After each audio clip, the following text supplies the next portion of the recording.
Good afternoon, everyone.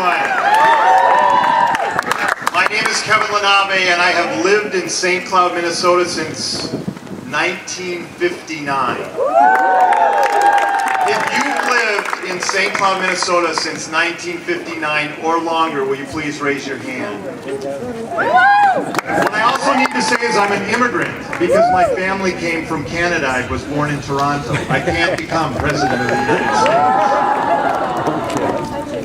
Can I have a show of hands of the number of you who are from St. Cloud State University? Okay. So I'm a graduate of the Masters in Social Responsibility program at St. Cloud State University. Can I have a show of hands of the number of you who are from St. Ben's or St. John's University?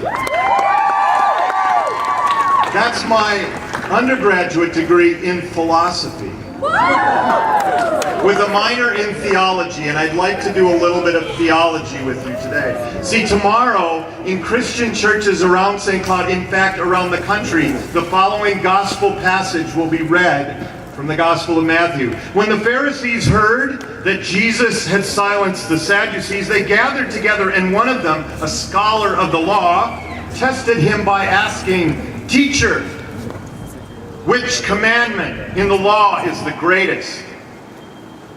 Jesus said, "You shall love the Lord your God with all your heart, with all your soul, and with all your mind. This is the greatest and the first commandment. And the second is like it. You shall love your neighbor as yourself."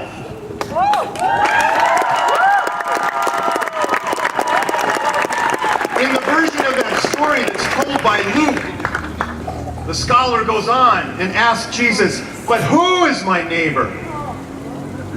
And Jesus tells a very famous parable, known to many of us as the Good Samaritan.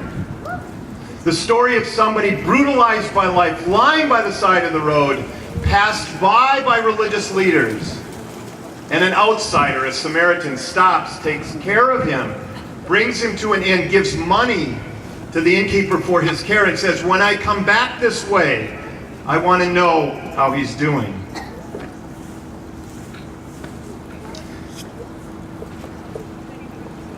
Jesus then asks the scholar, which of these three people was a neighbor to the person who was suffering? And the scholar told the truth. The one who had compassion for him. And Jesus said, "Go and do likewise." So who is my neighbor? And how do I respond to that invitation to love? When I think of my physical neighborhood on the north side of St. Cloud, the first thing I think about is of people who look a lot like me. People who live in a house. People who have one or more cars that they use to drive to work. People who have the same racial background that I do.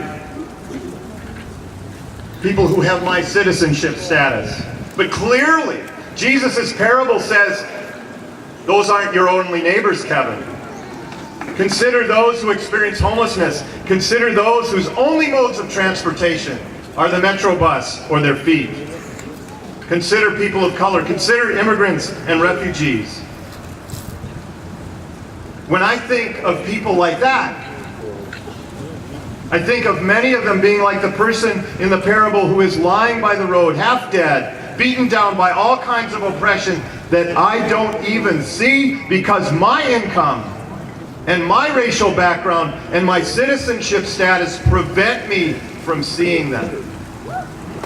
It's easy for me to walk by, not because I don't care, but because I don't recognize what's happening to them. Jesus said to the scholar, "Go and be compassionate." How can I be compassionate if I don't notice what's going on? Pay attention, says Jesus. So what happens when I pay attention?